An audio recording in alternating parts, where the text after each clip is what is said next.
Hello दोस्तों, नमस्कार। दिन भर की बड़ी खबर में सबसे पहले आज आपको बताएंगे जहां अचानक भारत ने S-400 मिसाइल का तीसरे यूनिट भारतीय सीमा पर कर दिया है तैनात। जी हां, बताएंगे आखिर ऐसा क्यों। साथ ही साथ दोस्तों आपको बताएंगे कश्मीर में चली गोली से उन्नाव में पसरा मातम। मुकेश को दिवाली बाद लौटना था लेकिन आई मौत की खबर। जी हां दोस्तों, जम्मू कश्मीर में 24 घंटे में घाटी में दूसरी बार बड़ा आतंकी हमला, जिसमें उत्तर प्रदेश के मजदूर को मारी गई गोली। टारगेट किलिंग की सबसे बड़ी खबर आपको बताएंगे। साथ ही साथ बताएंगे जहां पर कुतुब मीनार पर तुर्की का झंडा देखा गया। जी हां दोस्तों, बताएंगे इसकी असली वजह क्या है और साथ ही साथ आपको 1 नवंबर से होने वाले बड़े बदलाव के बारे में सबसे पहले आपको बताएंगे, जहां गैस सिलेंडर से लेकर GST तक बदल जाएगा नियम। और दोस्तों इन लोगों को अब नहीं मिलने वाला फ्री राशन। जी हां, राशन कार्ड को लेकर बड़ी खबर। तो एक से एक जानकारियां बताएंगे, बने रहिएगा वीडियो के अंत तक। लेकिन खबरों में आगे बढ़ने से पहले अगर आप भी मानते हैं कि कतर में फंसे 8 भारतीय पूर्व अधिकारियों को हुई फांसी की सजा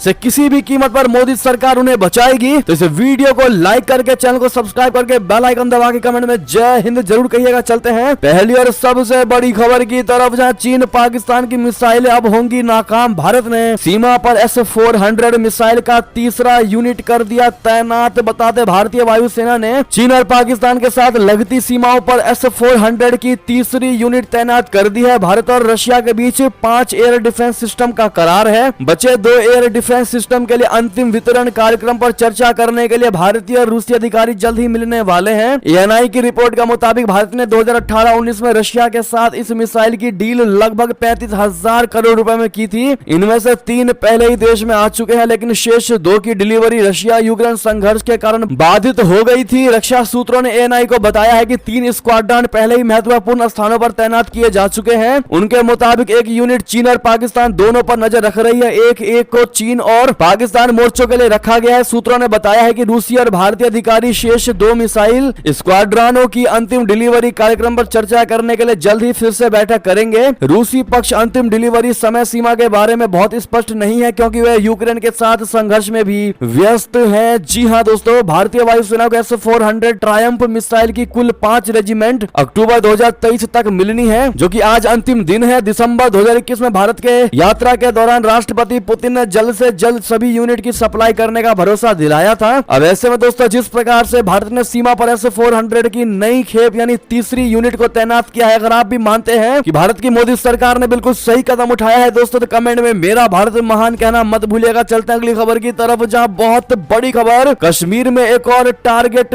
किलिंग का समाचार निकलकर सामने आ रहा है। जहां कश्मीर में चली गोली से उत्तर प्रदेश के उन्नाव में पसरा मातम। मुकेश को दिवाली बाद लौटना था कश्मीर से घर, लेकिन आई मौत की खबर। पूरा परिवार स्तब्ध। बता दें जम्मू कश्मीर में एक बार फिर 24 घंटे में घाटी में दूसरी बार आतंकी हमला। उत्तर प्रदेश के मजदूर को मारी गोली। बता दें कल तक जिस जगह में बच्चों का खिलखिलाना और हंसी ठिठोली हो रही थी, आज वहां मातम के आंसू हैं। दिवाली से पहले घर चलाने वाला चला जाएगा, ये शायद ही मुकेश के परिवार ने सोचा होगा। मुकेश को दिवाली के बाद 20 नवंबर को घर लौटना था, लेकिन उसकी मौत की खबर आई तो घर वालों पर दुखों का पहाड़ टूट पड़ा। उनका रो रो कर बुरा हाल है। 3 महीने पहले उत्तर प्रदेश के उन्नाव का रहने वाला मुकेश मजदूरी के लिए कश्मीर गया था। घर से इतनी दूर जाने का जोखिम इसने इसलिए उठाया होगा ताकि 2 पैसे ज्यादा कमाकर अपनी 2 बेटियों और 2 बेटों को अच्छी शिक्षा और जीवन का हर ऐशो आराम दे सके। लेकिन कायर आतंकवादियों ने मुकेश को मौत के घाट उतार दिया। सोमवार का दिन कश्मीर के लिए एक आम दिन जैसा ही रहा होगा, लेकिन दोपहर में पुलवामा में उत्तर प्रदेश के उन्नाव जिले के असोहा थाना क्षेत्र के समादा के भटपुरा गांव में रहने वाले मुकेश की आतंकवादियों ने हत्या कर दी है। इसके बाद तो हड़कंप ही मच गया। आतंकवादियों को पकड़ने की कवायद शुरू हो गई है, लेकिन जब यह मौत की खबर भटपुरा गांव पहुंची तो हड़कंप मच गया। उनका रो रो कर बुरा हाल है। अब ऐसे में भारतीय सेना लगातार उन आतंकियों को तलाशी में ले रही है। दोस्तों आपको बता दें, जो हमारे खबर को डेली देखते उनको पता होगा कि श्रीनगर के ईदगाह इलाके में भी परसों आतंकवादियों ने एक पुलिस अधिकारी को गोली मारकर गंभीर रूप से घायल कर दिया था। निरीक्षक मसरूर अहमद वानी को उस समय 3 गोली मारी गई जब वो ईदगाह मैदान में स्थानीय लोगों के साथ क्रिकेट खेल रहे थे। और फिर कल की ये सबसे बड़ी घटना है दोस्तों, जहां मजदूर को मार दिया गया। अब ऐसे में मोदी सरकार क्या इस पर बड़ा कदम उठाती है वो देखने वाली बात होगी। बहरहाल इस पर आपकी जो भी राय हो बताइएगा जरूर। लेकिन दोस्तों उस शोक संतप्त परिवार को आप लोग श्रद्धांजलि जरूर दीजिएगा। चलते हैं अगली खबर की तरफ, जहां कुतुब मीनार पर रोशन किया गया तुर्की का झंडा। आखिर क्या रही वजह? दरअसल तुर्की की गणतंत्र दिवस की 100वीं वर्षगांठ पर नई दिल्ली में कुतुब मीनार पर तुर्की के झंडे से रोशन किया गया। इस पर भारत में स्थित तुर्की के दूतावास ने प्रतिक्रिया दी है। सोशल मीडिया एक्स पर तुर्की दूतावास की ओर से कहा गया है कि नई दिल्ली में स्थित एक प्रतिष्ठित स्मारक कुतुब मीनार को तुर्की के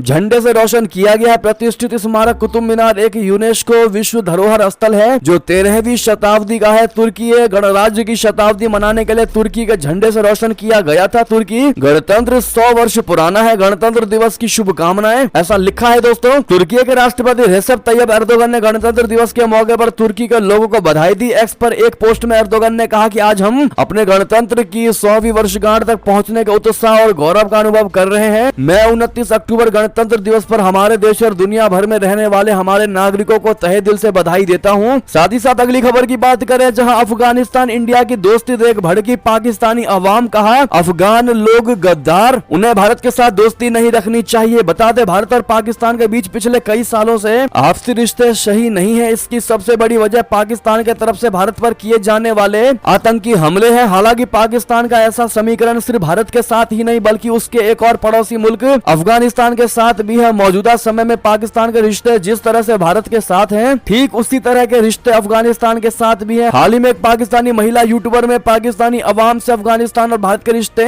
के हवाले से बात की। इस पर एक पाकिस्तानी शख्स ने कहा कि अफगान भारत के साथ अच्छे रिश्ते बनाए हुए हैं, अफगानी लोग गद्दार हैं, उन्हें भारत के साथ दोस्ती नहीं रखनी चाहिए। दोस्तों, पाकिस्तानी महिला यूट्यूबर से बात करते हुए एक शख्स ने भारत के प्रधानमंत्री नरेंद्र मोदी के बारे में कहा कि वो दुनिया के सबसे बेस्ट प्रधानमंत्री हैं। वो अपनी पड़ोसी देशों के साथ अच्छे रिश्ते बना रहे हैं जैसा कि उन्होंने अफगानिस्तान के साथ किया है। हमें भी ऐसा करना चाहिए और यही कारण है कि आज के वक्त में भारत में हमसे इतना आगे है और हम पाकिस्तान होकर पीछे है। भारत जहां अफगानिस्तान के साथ आजादी के हवाले से अच्छे रिश्ते अफगानिस्तान के साथ बनाए हुए हैं और हम गुलामी के लिए और अमेरिका को दिखाने के लिए ऐसा कर रहे हैं। आपको बता दें कि एक पाकिस्तानी शख्स ने अफगानिस्तान के क्रिकेट के हवाले से कहा कि वे लोग भारत में जाकर आईपीएल खेलते हैं, इस तरह से भारत उन्हें बहुत सारे पैसे देता है। यही वजह है कि वो भारत के खिलाफ जानबूझकर मैच भी हार जाते हैं और हमारे खिलाफ नहीं हारते हैं। आपको बता दें कि इस क्रिकेट वर्ल्ड कप में अफगानिस्तान में पाकिस्तान को एक तरफा मुकाबले में हरा दिया था। पाकिस्तानी शख्स ने कहा कि अफगानिस्तान को शर्म आना चाहिए कि वो काफिरों के साथ दोस्ती करते हैं। इतना ही नहीं दोस्तों, आपको ये भी बता दें कि 1 नवंबर से प्रवासियों को देश से बाहर निकालेगा पाकिस्तान, मच सकता है घमासान। जी हाँ, पाकिस्तान ने अफगानियों को देश से बाहर निकालने का बहुत बड़ा ऐलान कर दिया है। पाकिस्तान अब 1 नवंबर से अफगानिस्तान के 17 लाख नागरिकों समेत सभी अवैध प्रवासियों को बाहर निकालना शुरू करेगा। पाकिस्तान ने यह कदम संयुक्त राष्ट्र की चेतावनी के बावजूद उठाया है। इससे पहले पाकिस्तान ने लोगों को 31 अक्टूबर तक देश छोड़कर जाने की समय सीमा दी थी, डेडलाइन दी थी, मगर ये समय सीमा नजदीक आने पर अंतरिम गृह मंत्री सरफराज बुगटी ने सोमवार को कहा है कि अगर ये परदेशी खुद देश छोड़कर नहीं जाते हैं तो कार्यवाहक सरकार उन्हें चरणबद्ध तरीके से निकालना शुरू करेगी। द एक्सप्रेस ट्रिब्यून अखबार ने बुगटी के हवाले से बताया है कि 1 नवंबर के बाद सरकार परदेशियों को चरणबद्ध तरीके से निकालने का अपना अभियान शुरू करेगी। बता दें कि बुगटी ने पुष्टि की है कि पिछले दिन में 3 दिनों में 20,000 से अधिक अवैध विदेशी पाकिस्तान छोड़कर चले गए हैं। उन्होंने कहा है कि सभी प्रांतीय सरकारें अवैध विदेशियों के खिलाफ अभियान में सक्रिय भूमिका निभाएंगी। बहरहाल दोस्तों, अफगानियों से इतनी चिड़न क्यों हो रही है पाकिस्तान को, आप अच्छे से समझ सकते हैं। पूरी बात हमने आपको समझा दिया है। बहरहाल जिन्होंने वीडियो को लाइक नहीं किया प्लीज दोस्तों लाइक कर दीजिएगा। खबर देखते देखते चलते हैं एक और खबर की तरफ, जहां इजराइल ने भारत के समर्थन का किया शुक्रिया। यूनाइटेड नेशन में वोटिंग ना करने पर कही ये बात, साथ में ये युद्ध लंबा चलेगा भी कहकर दिया जवाब। बता दें इजराइल और हमास के बीच भीषण युद्ध जारी है। इजरायली सेना और उसकी बख्तर बंद गाड़ियां गाजा पट्टी के अंदरूनी हिस्सों में घुसी। इस बीच इजराइल सरकार के प्रवक्ता इलोन लेवी ने कहा है कि आने वाले दिन और कठिन होने वाले हैं। इसके अलावा उन्होंने कहा है कि इजराइल पूरी तरह हमास को खत्म कर देगा। न्यूज एजेंसी ANI के मुताबिक उन्होंने एक इंटरव्यू में कहा है कि इजराइल हमास से युद्ध लड़ रहा है, ना कि फलस्तीनियों और गाजा के खिलाफ। एलोन ने इंटरव्यू में कहा कि आने वाले दिन लंबे और कठिन होने वाले हैं क्योंकि ऐसा संघर्ष का दूसरा दौर नहीं होगा। ये पहले की तरह नहीं है कि हमास रॉकेट दागेगा और इजराइल हवाई हमला करेगा और फिर कुछ दिनों बाद सब शांत हो जाएगा। हमास ने हमारे खिलाफ युद्ध की घोषणा की है। अमेरिका ने 9/11 हमलों के बाद ये इतिहास में सबसे भयानक आतंकी हमला है, इसीलिए हम गाजा पट्टी में हमास के आतंकियों को पूरी तरह से खत्म करने जा रहे हैं और इस युद्ध में हमारा लक्ष्य पूरी तरह से जीत है। इतना ही नहीं दोस्तों, आपको यह भी बता दें कि इजराइल हमास युद्ध के बीच अचानक क्यों बदल गया ईरान का रुख, कहा हम जंग को और खींचने के हैं खिलाफ। जी हाँ, ईरान के विदेश मंत्री हुसैन अमीर अब्दुल्लाहियान ने इजराइल हमास युद्ध को लेकर ईरान के रुख को लेकर बयान दिया है। हुसैन अमीर अब्दुल्लाहियान ने कहा है कि ईरान नहीं चाहता कि दोनों पक्षों की जंग फैले और हालात गंभीर हों। CNN को दिए एक इंटरव्यू में उन्होंने कहा कि हम हम नहीं चाहते हैं कि युद्ध और फैले। ईरानी विदेश मंत्री ने उन आरोपों को भी खारिज कर दिया जिसमें कहा गया था कि इजराइल के खिलाफ हमले में हमास के साथ ईरान भी शामिल था। उन्होंने कहा कि ये सच है कि हमने फलस्तीन के लिए हमेशा राजनीतिक या अंतर्राष्ट्रीय मंचों से आवाज उठाई है, हम इससे इनकार नहीं करते हैं, मगर अलग-सा स्टॉर्म ऑपरेशन में ईरान का कोई संबंध नहीं है। इस ऑपरेशन का संबंध ना मेरी सरकार के साथ है और ना ही मेरे देश के किसी हिस्से के साथ इसका कोई लेना देना है। जी हाँ, अब ऐसे में हमास के साथ युद्ध करने की इजराइल को धमकी दे रहा था कि वो हमास के साथ आकर के इजराइल से युद्ध लड़ेगा, लेकिन अचानक ईरान ने जो ये अपना बयान बदला है दोस्तों, रुख बदला है। ऐसा लग रहा है कि हालात और जज्बात दोनों बदल चुके हैं ईरान के। चलते एक और खबर की तरफ, जहां जाकिर नाइक, नुपुर शर्मा और अब पूर्व नेवी अफसरों पर एक्सट्रीम एक्शन पर है कतर। आखिर कतर क्यों बन रहा है किरकिरी, आपको बता दे। कतर एक ऐसा मुस्लिम देश है जिसके साथ भारत के संबंध पुराने और अच्छे रहे हैं, लेकिन कई ऐसे मौके पर ही सामने आए हैं जब दोनों देशों के संबंधों को अग्नि परीक्षा के दौर से गुजरना पड़ा है। यह हालिया मामला कुछ ऐसा ही है जब कतर में भारतीय नौसेना के 8 पूर्व कर्मचारियों को मौत की सजा सुनाई गई है। इससे पहले जाकिर नाइक, नुपुर शर्मा जैसे मामलों में भी कुछ ऐसा ही देखने को मिला था जब तल्खी सामने आई थी। पहले तो यह जानना जरूरी है कि कतर की वैश्विक स्थिति क्या है। असल में कतर को वैसे तो कट्टर इस्लाम समर्थक माना जाता है और कतर कई आतंकी संगठनों का खुलासा समर्थन भी करता है। इतना ही नहीं, कतर विश्व भर के कई आतंकवादी संगठनों का सबसे बड़ा वित्तीय सहायक भी है, उनको फंडिंग भी करता है। इसके बावजूद भी इसके अमेरिका से बेहतरीन संबंध है। दरअसल कतर खुद को सऊदी अरब का प्रतियोगी मानता है जो इस्लाम का अगुवा बनने की कोशिश करता है। अमेरिका को पता है कि कतर आतंकवादी ताकतों का सबसे बड़ा समर्थक है, इसके बावजूद भी उसके खिलाफ नहीं बोलता है। कतर की भौगोलिक स्थिति और उसकी धरती के नीचे दबी अरबों खरबों रुपए की गैस के कारण ऐसा है। कतर का विदेशी मुद्रा भंडार 64.56 अरब डॉलर से भी अधिक है और ये दुनिया का सबसे बड़ा गैस भंडार वाला देश है। दोस्तों, अब अगर भारत की बात करें तो कतर और भारत के बीच के संबंध मजबूत रहे हैं। भारत और कतर के बीच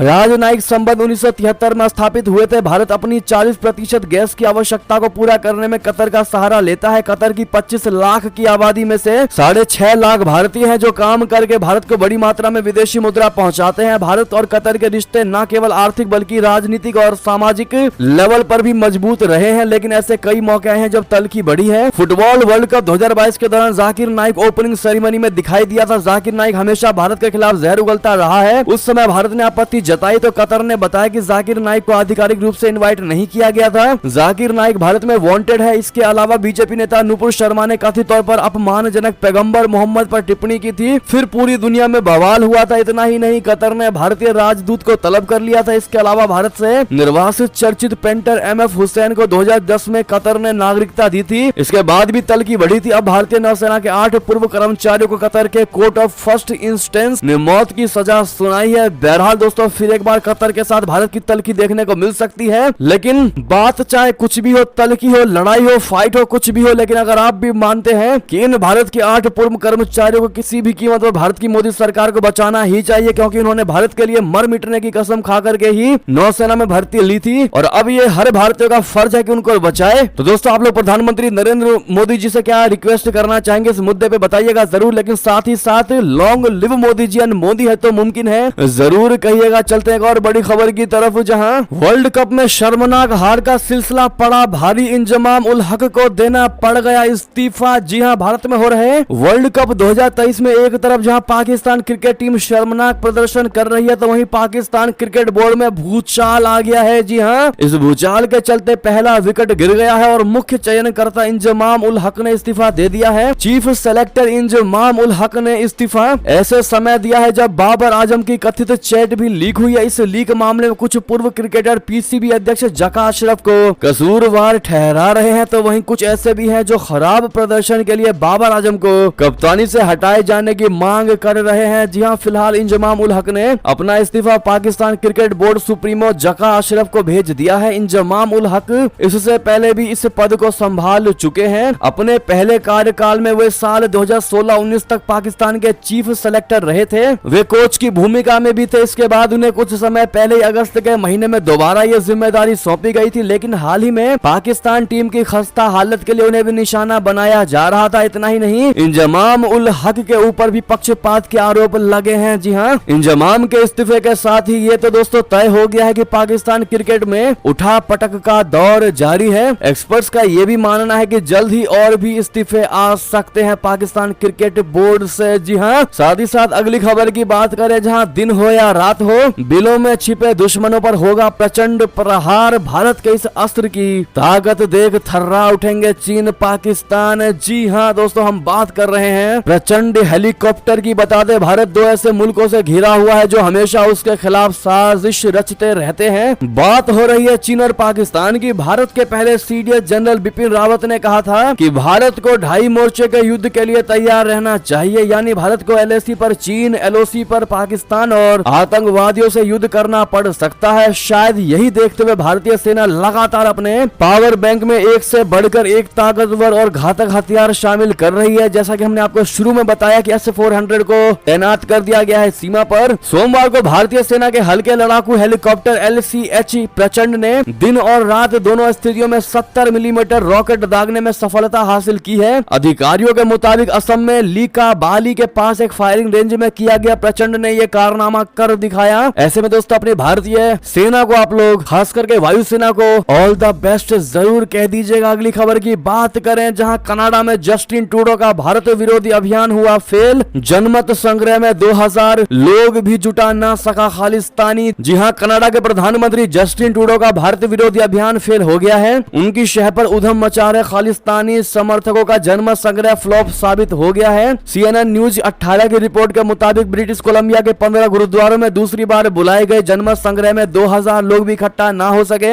रिपोर्ट में कहा गया है कि मुश्किल से 1500 लोग ही अलग खालिस्तान के समर्थन में वोट कर पाए। खालिस्तान समर्थकों को उम्मीद थी कि खालिस्तानी आतंकी हरदीप सिंह निज्जर की हत्या का दांव चल जाएगा, लेकिन उसे भी सिखों ने सिरे से खारिज कर दिया। इस जनमत संग्रह में कोई भी नया सिख ग्रुप शामिल ना हो सका। रिपोर्ट में कहा गया है कि वहां केवल युवा समूह ही नजर आया। खालिस्तानियों ने उसी सरे शहर में जनमत संग्रह का आयोजन किया था, जहां जून में आतंकी हरदीप सिंह निज्जर की हत्या कर दी गई थी और जस्टिन ट्रूडो ने उस हत्या में भारत की संलिप्तता के बेबुनियाद आरोप लगाए थे। जी हां दोस्तों, यानी कि भारत से पंगा पड़ गया कनाडा को भारी। खालिस्तानियों का जनमत जिस प्रकार से फ्लॉप हुआ है दोस्तों, ऐसे में मोदी हो तो मुमकिन है, अवश्य कहिएगा। चलते हैं एक और खबर की तरफ, जहां भारतीय जवानों के सम्मान में बनाया जा रहा है स्मारक। 1971 के मुक्ति युद्ध में शहीद सैनिकों को समर्पित। बताते, भारत पाकिस्तान 1971 युद्ध में प्राण न्यौछावर करने वाले भारतीय सैनिकों के सम्मान में बांग्लादेश स्मारक बना रहा है, जिसको लेकर सोशल मीडिया पर और विशेषज्ञों की तमाम प्रतिक्रियाएं सामने आई है। स्मारक का डिजाइन दोनों देशों के बीच अस्थायी मित्रता का प्रतीक है। बता दें, स्मारक के डिजाइन में कई मूल विषयों को समाहित किया गया है। आइए आपको बताते हैं कि बांग्लादेश में बनाए जा रहे स्मारक में खास क्या है। दरअसल बांग्लादेश भारतीय सैनिकों को समर्पित अपने पहले युद्ध स्मारक की तैयारी में जुट चुका है। ये स्मारकीय भाव भारतीय सशस्त्र बलों के प्रति गहरा आभार व्यक्त करता है, जिनके अटूट प्रयासों ने 1971 में बांग्लादेश की मुक्ति में महत्वपूर्ण भूमिका निभाई थी। इस युद्ध स्मारक की आधारशिला मार्च 2021 में प्रधानमंत्री नरेंद्र मोदी और बांग्लादेश समकक्ष शेख हसीना द्वारा रखी गई थी। जी हां दोस्तों, अगली खबर की बात करें, जहां केरल बम ब्लास्ट मामले में सीएम विजयन की सर्वदलीय बैठक। कहा, राज्य को बदनाम करने के प्रयास के खिलाफ एकजुट हो। जी हां, केरल के कालाम सेरी में ईसाई समुदाय के कार्यक्रम में रविवार को हुए धमाकों ने पूरे देश में सनसनी फैला दी है। सुरक्षा एजेंसियों ने इस घटना के पीछे आतंकी एंगल होने का शक जाहिर किया। इस घटना के बाद राज्य के सीएम पिनाराई विजयन ने सर्वदलीय बैठक बुलाई थी। अब इस बैठक में मौजूद सभी दलों ने इस बम ब्लास्ट को लेकर एक प्रस्ताव पारित किया है। केरल के राजनीतिक दलों की ओर से जारी प्रस्ताव में कहा गया है कि भाईचारा और समानता की सामाजिक स्थिति ने केरल को दुनिया के ध्यान आकर्षित का केंद्र बना दिया है। केरल वासियों की अपने जीवन की कीमत पर भी इस माहौल को बनाए रखने के लिए प्रतिबद्ध रहने की परंपरा है। दोस्तों, आपको बता दें अगली बड़ी खबर, जहां दिल्ली शराब नीति मामले में ईडी ने अरविंद केजरीवाल को भेजा नोटिस। 2 नवंबर को होगी इनसे पूछताछ। बता दें, दिल्ली की नई शराब नीति से जुड़े मामले को लेकर प्रवर्तन निदेशालय यानी ईडी की ओर से मुख्यमंत्री अरविंद केजरीवाल को नोटिस भेजा गया है। ईडी ने सोमवार यानी 30 अक्टूबर को नोटिस जारी करते हुए उन्हें आगामी 2 नवंबर को पूछताछ के लिए बुलाया है। इससे पहले सोमवार को ही दिल्ली शराब नीति मामले में जमानत के लिए सुप्रीम कोर्ट पहुंचे आम आदमी पार्टी की सरकार के पूर्व डिप्टी सीएम मनीष सिसोदिया को बहुत बड़ा झटका लगा था। सुप्रीम कोर्ट ने उन्हें बेल देने से इनकार कर दिया था। आप सुप्रीमो अरविंद केजरीवाल को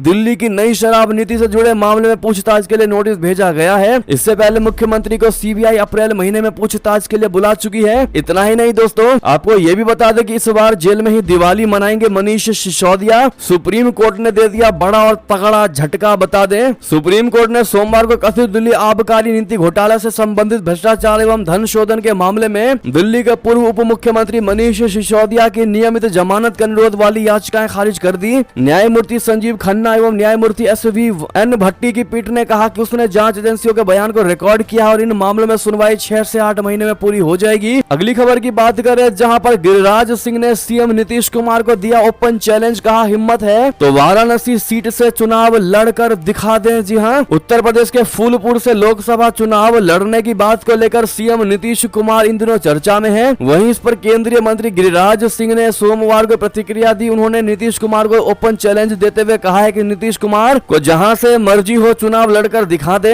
बात रही वाराणसी से चुनाव लड़ने की तो नीतीश कुमार मुंगेरी लाल के जैसे सपने ना देखें। वाराणसी की जनता अपना फैसला ले चुकी है। इस बार भी वाराणसी की जनता पुनः नरेंद्र मोदी को ही जिताएगी। बहरहाल दोस्तों, गिरिराज सिंह के इस बयान को लेकर आपकी जो भी राय हो कमेंट में लिखकर अवश्य बताइएगा। साथ ही साथ अगली खबर की बात करें जहां गैस सिलेंडर से लेकर GST तक 1 नवंबर से क्या क्या बदल जाएगा, आपकी जेब पर होगा सीधा असर। बता दें अक्टूबर का महीना खत्म होने में महज बस आज का दिन बचा है। इसके बाद नवंबर यानी कल से ये महीने की शुरुआत हो जाएगी। हर महीने की शुरुआत या पहली तारीख को देश में कई चीजों पर बदलाव होता है। इन बदलावों का असर सीधा आम आदमी और उसकी जेब पर पड़ता है। 1 नवंबर से भी कुछ चीजों में बदलाव होने जा रहा है जो आपकी जेब पर असर डालेगा। ऐसे में आज हम आपको बताने जा रहे हैं कि 1 नवंबर से कौन कौन से बड़े बदलाव हो रहे हैं। नए महीने की शुरुआत में GST से लेकर लैपटॉप इंपोर्ट तक कई बदलाव शामिल हैं। दोस्तों, गैस सिलेंडर के दाम की बात करें तो हर महीने की पहली तारीख को गैस सिलेंडर के दामों में बदलाव होता है। इस दिन महीने भर के लिए गैस सिलेंडर की कीमतें तय की जाती हैं। ऑयल कंपनियों के मुताबिक कीमतें घट या बढ़ सकती हैं। साथ ही ऐसा भी हो सकता है कि कीमतों में कोई बदलाव ना किया जाए यानी मौजूदा रेट बरकरार रखा जाए। GST को लेकर भी नियम बदलाव होंगे। जी हाँ, राष्ट्रीय सूचना विज्ञान केंद्र यानी NIC के मुताबिक 100 करोड़ रुपए या उससे ज्यादा के कारोबार वाले बिजनेस को 1 नवंबर से 30 दिनों तक के अंदर ई चालान पोर्टल पर GST चालान अपलोड करना ही होगा। वहीं इंपोर्ट को लेकर भी डेडलाइन दी गई है। सरकार ने 30 अक्टूबर तक HSN 8741 कैटेगरी के तहत आने वाले लैपटॉप, टैबलेट, पर्सनल कंप्यूटर और दूसरे इलेक्ट्रॉनिक चीजों के इंपोर्ट पर छूट दी थी। हालांकि 1 नवंबर से क्या होगा इसके बारे में अभी कोई आधिकारिक घोषणा नहीं हुई है। साथ ही साथ दोस्तों, अंतिम खबर की बात करें जहां पर राशन कार्ड से जुड़ी खबर, अब इन लोगों को फ्री नहीं मिलेगा राशन। सरकार ने लिया बहुत बड़ा फैसला। दरअसल अगर आप भी राशन ले रहे हैं तो आपके लिए बुरी खबर हो सकती है। सरकार की तरफ से फ्री राशन लेने वालों के लिए एक और सख्त कदम उठाया गया है। अब सरकार ने कहा है कि लाखों लोगों को हम फ्री राशन नहीं देंगे। इसकी वजह भी सरकार की तरफ से बताई गई है। आप भी जान लीजिए, कहीं आपका नाम तो सरकार की इस लिस्ट में शामिल नहीं है। दरअसल सरकार ने बताया है कि जो भी अपात्र राशन कार्ड धारक फ्री राशन स्कीम का फायदा ले रहे हैं उन सभी को इस स्कीम से तुरंत हटाया जा रहा है। फ्री राशन वाली सुविधा गरीबों और जरूरतमंदों के लिए है, ना कि सिर्फ सभी वर्ग के लिए। फिलहाल अब सरकार लाखों लोगों को चिन्हित कर लिया है जिनको फ्री राशन का फायदा नहीं मिलेगा। अभी 10 लाख लोगों को ही चिन्हित किया गया है दोस्तों जिनको राशन नहीं दिया जाएगा। ऐसे में हम आपको बताते हैं कि किनको राशन नहीं मिलेगा। NFSA से मिली जानकारी के मुताबिक जो भी कार्ड धारक इनकम टैक्स भरते हैं या फिर फ्री राशन लेने के पात्र नहीं है, इन सभी लोगों को फ्री राशन सुविधा का फायदा नहीं मिलेगा। जी हाँ, क्या आपके साथ भी ऐसा है दोस्तों? कमेंट में लिखकर अवश्य बताइएगा। बहरहाल ये थे अभी की सारी बड़ी खबरें। आपको हमारी खबर कैसी लगी? आशा करता हूँ बहुत अच्छी लगी होगी। अगर थोड़ी भी अच्छी लगी तो इस वीडियो को दोस्तों में, भाइयों में, साथियों में, रिश्तेदारों में शेयर जरूर कर दीजिएगा। और अभी कर दीजिए इस वीडियो को लाइक, चैनल को कर दीजिए सब्सक्राइब, बेल आइकन दबाइए, साथ ही कमेंट बॉक्स में लिख दीजिएगा जय हिंद जय भारत। और यहाँ